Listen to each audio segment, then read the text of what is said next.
Mechanical Advantage Kettlebell Deadlift. So with your feet hip width apart, grab hold of 2 kettlebells either side of the body. You can use dumbbells as well with your rib cage stacked on top of your pelvis, chin tucked. From there, you're going to push to stand up, keeping the weight evenly distributed between the feet, toes pointing forward, knees tracking centrally over the toes. Sit your hips back as you descend into that deadlift.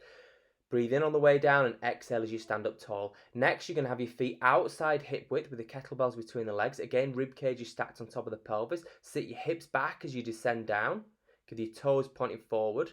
From there, perform your repetitions. Make sure you're not deviating or rotating side to side. Again, in this case, we're performing 8 repetitions. Breathing in on the way down and then exhale as you stand tall. Next, we're going to perform a suitcase deadlift. So you're going to grab hold of 1 kettlebell to your side. Make sure that your weight stays evenly distributed between the feet best you can, and notice that you don't rotate over to the side.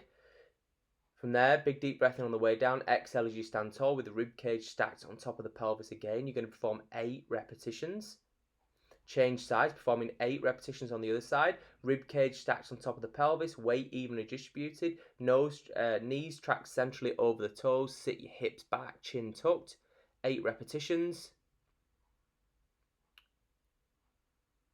Once you perform your 8 repetitions, just have your feet slightly outside hip width. Grab hold of the kettlebell with 2 hands and perform 8 repetitions in a sumo kettlebell deadlift with the weight between the legs. Again, sit your hips back, toes pointing forward, feet pointing forward, rib cage stacked on top of the pelvis. Breathe in on the way down and then exhale as you push to stand up. And lastly, descending halfway down into your kettlebell deadlift position, keeping that rib cage stacked on top of the pelvis. Go for 8 breaths. Big deep breath in through the nose till you're really full, and then completely exhale through the mouth till you're completely empty. Thinking about that position, thinking about keeping that weight evenly distributed between the feet.